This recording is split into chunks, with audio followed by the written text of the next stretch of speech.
Tuhan bersamamu. Inilah Injil suci menurut Matius. Muliakanlah Tuhan. Sekali peristiwa, Yesus berkata, apabila Anak Manusia datang dalam kemuliaannya, dan semua malaikat bersama-sama dengan Dia, maka Ia akan bersemayam di atas tahta kemuliaannya. Lalu semua bangsa akan dikumpulkan di hadapannya. Ia akan memisahkan mereka seorang daripada seorang, sama seperti gembala memisahkan domba dari kambing. Dan Ia menempatkan domba-domba di sebelah kanannya, kambing-kambing di sebelah kirinya. Dan Raja itu akan berkata kepada mereka di sebelah kanannya, mari, hai kamu yang diberkati oleh Bapa-Ku, terimalah kerajaan yang telah disediakan bagimu sejak dunia dijadikan. Sebab ketika aku lapar, kamu memberi aku makan. Ketika aku haus, kamu memberi aku minum. Ketika aku seorang asing, kamu memberi aku tumpangan. Ketika aku telanjang, kamu memberi aku pakaian. Ketika aku sakit, kamu merawat aku. Ketika aku dalam penjara, kamu mengunjungi aku. Maka orang-orang benar ini akan menjawab Dia katanya, Tuhan, bila manakah kami melihat Engkau lapar atau haus dan memberi minum? Bila manakah kami melihat Engkau sebagai orang asing dan kami memberi Engkau tumpangan, atau saat Engkau telanjang dan kami memberi Engkau pakaian? Bila manakah kami melihat Engkau sakit dalam penjara dan kami mengunjungi Engkau?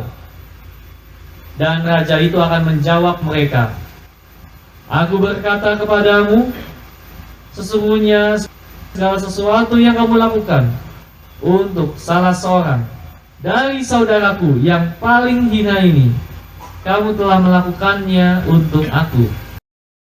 Orang benar akan masuk ke dalam hidup yang kekal. Demikianlah Injil Tuhan. Pujilah Kristus.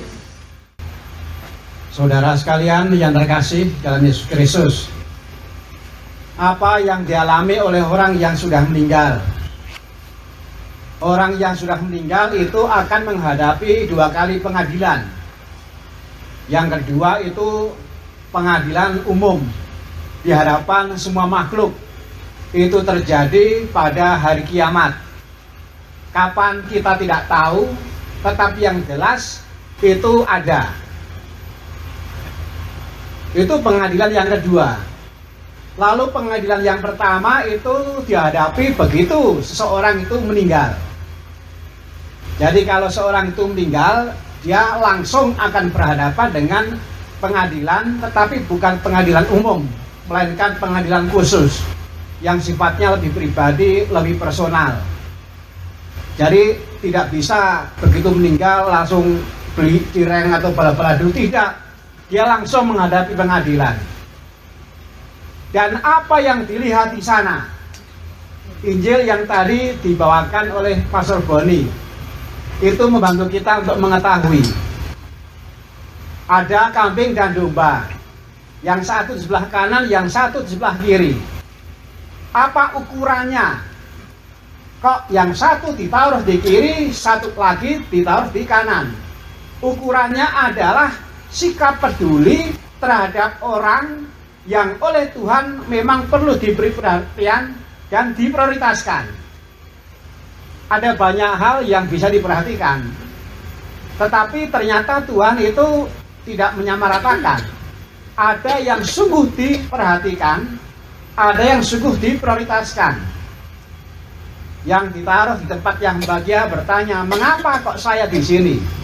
Dan Tuhan menjawab, karena engkau memberi aku makan ketika lapar, engkau memberi aku minum ketika haus, engkau memberi yagut kepada Pastor Boni ketika kepengen. Kalau kepengen. Jadi sikap peduli terhadap orang kecil, sikap peduli terhadap sosok yang oleh Tuhan perlu utama diperhatikan. Itulah yang menjadi ukuran. Maka kalau ada orang yang meninggal dan ketika masih hidup dia belum sempat menjadi lektor, dia belum sempat menjadi misioner, dia belum sempat menjadi suster atau menjadi imam, atau juga belum sempat memenangkan audisi ketika lomba kur antar RT, nggak apa-apa. Kita harus sadar, terkadang apa yang kita pikirkan itu berbeda dengan apa yang dipikirkan oleh Tuhan. Apakah di kanan atau kiri? Kalau kita menekan bacaan tadi, jelas mana yang disebut dan mana yang tidak disebut. Dan kita berusaha jangan sampai energi kita, hidup kita, perhatian kita malah tertuju pada yang sebenarnya oleh Tuhan tidak mendapatkan perhatian atau juga tidak mendapatkan perhatian yang utama. Firman yang adalah pelita bagi kaki dan terang bagi jalan membantu kita memahami apa yang sungguh diperhitungkan oleh Tuhan di dalam pengadilan dari sikap terhadap orang kecil. Kapan aku memberi engkau makan ketika lapar, memberi minum ketika haus, memberi pakaian ketika telanjang. Dan tadi kita mesti mengatakan apa yang kau lakukan terhadap salah satu orang yang hina, itu kau lakukan untuk aku. Kita semua juga akan menghadapi pengadilan. Entah itu pengadilan yang sifatnya khusus maupun pengadilan yang sifatnya umum di hadapan semua makhluk.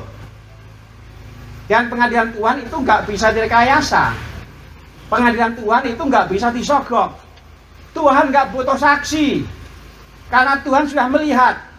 Dan Tuhan nggak bisa dibohongi. Hidup itu hanya sebentar. Betul nggak? Ya kita saling mendoakan supaya hidup 1000 tahun, tapi itu nanti bikin penduduk padat. Jadi biarlah Tuhan mengatur berapapun umur yang diberikan kita terima. Yang penting bukan soal berapanya, tapi soal digunakan untuk apa. Ya Yesus,